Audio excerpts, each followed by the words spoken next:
नमस्कार, मैं हूं आशुतोष और आप देख रहे हैं टेलीकास्ट न्यूज।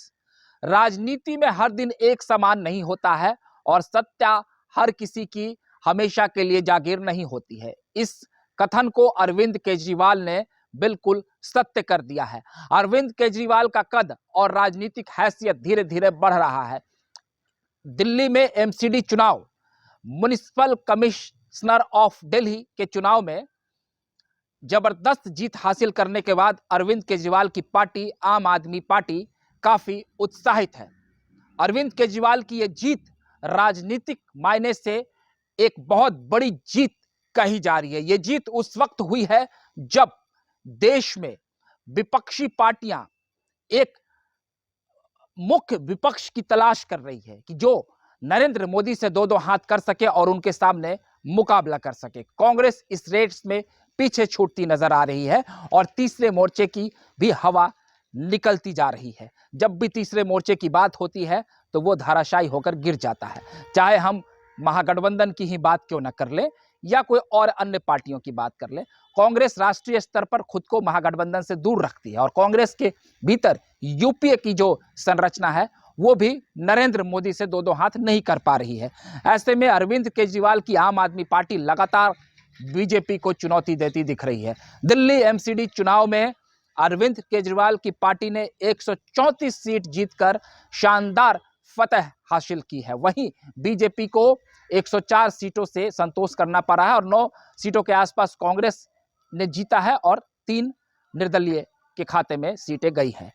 कुल 250 सीटें यहां पर होती हैं और वहां एमसीडी में सरकार बनाने के लिए 126 सीटें चाहिए थी। तो अरविंद केजरीवाल की पार्टी ने स्पष्ट बहुमत हासिल कर लिया है।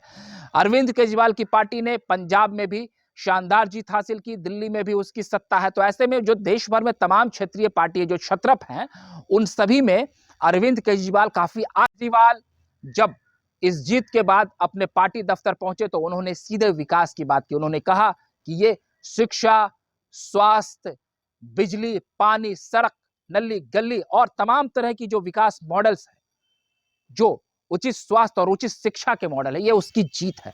जनता को विकास मॉडल पसंद है, ना कि धार्मिक उन्माद और किसी प्रकार की जाति पाति की ये जीत है। एमसीडी के का जो काम होता है वो दिल्ली में पानी, सड़क जैसे तमाम मुद्दे होते हैं उस पर वो फोकस करती है, वो उनका कार्य होता है। वहीं साफ सफाई से लेकर जितने भी जो गरीब तबके के लोग होते हैं, जो फुटपाथ दुकानदार होते हैं या ई रिक्शा चालक होते हैं, उनको भी लाइसेंस निर्गत करना होता है। उसके साथ साथ ही स्वच्छ पेयजल, साफ सफाई, पर्यावरण और इन स्ट्रीट लाइट, इन सभी की जो देख रेख होती है वो एमसीडी के हाथ में होती है। और एमसीडी में जो भी मेयर होता है वो दिल्ली में काफी पावरफुल होता है, क्योंकि कई हाई सिक्योरिटी जोन होते हैं जहां पर साफ सफाई की व्यवस्था उसके हाथ में होती है। और वहीं जो भी स्ट्रीट लाइट और शहर की जो पूरी सौंदर्य व्यवस्था को दुरुस्त करना होता है। जैसा कि हम सभी जान रहे हैं कि दिल्ली भारत की राजधानी होती है और वहां पर साफ सफाई उस शहर को रखना कितना मायने रखता है। तो दिल्ली में एक बात आप समझ लीजिए कि जो भी एमसीडी मतलब जिस पार्टी का उस पर कब्जा होता है और केंद्र में जो पार्टी सत्ता में होती है, ये दोनों अगर एक साथ रहे ना तो दिल्ली की सरकार पर वो अपना दबाव बना सकता है। मतलब कि केंद्र में जो पार्टी सत्ताधारी दल हो वही एमसीडी भी अगर जीतती है तो दिल्ली की सरकार को वो अपने हिसाब से फिर रेगुलेट करती है और उसे अपनी उंगलियों पर नचाती है। मगर इस बार अरविंद केजरीवाल की पार्टी ने दिल्ली में जीत हासिल कर लिया है और वो दिल्ली में भी वो सत्ता में है, तो अब केंद्र सरकार उस पर बहुत ज्यादा हावी नहीं हो पाएगी।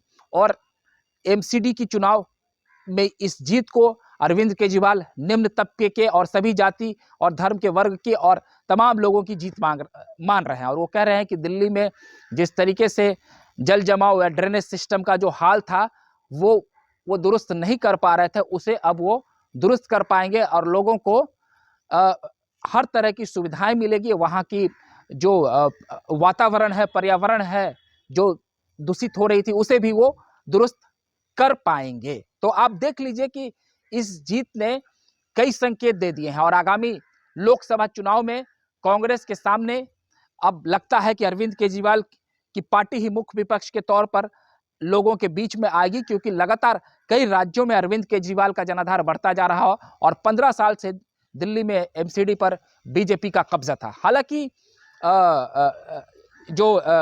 ये आम आदमी पार्टी की तरफ से जो सत्येंद्र जैन है, जिनकी वीडियो वायरल हुई थी, वो जेल में बंद थे, उनके इलाके में 3 वार्ड आते हैं। वो आम आदमी पार्टी के विधायक हैं और उनके इलाके में 3 वार्ड आते हैं। उन तीनों वार्ड में अरविंद केजरीवाल की पार्टी की हार हुई। वहीं मनीष सिसोदिया के इलाके में भी जो वार्ड आते हैं, उसमें से भी 2 वार्ड पे उनकी हार हुई है। मतलब अगर भ्रष्टाचार का आरोप किसी पर लगे तो वहां पर भी जनता उसे बख्शने के मूड में नहीं रहती है, चाहे कोई भी पार्टी हो।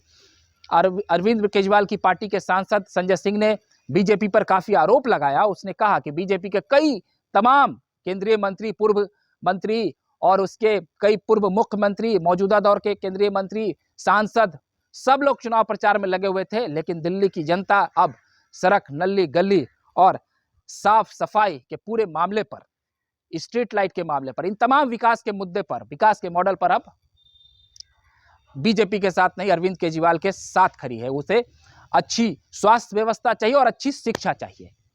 अगर आपको हमारा ये वीडियो अच्छा लगा हो तो आप इसे लाइक, सब्सक्राइब और शेयर कर दें। अगली बार हमने वीडियो के साथ आपके सामने हाजिर होंगे। तब तक के लिए आप हमें इजाजत दीजिए। बहुत बहुत धन्यवाद।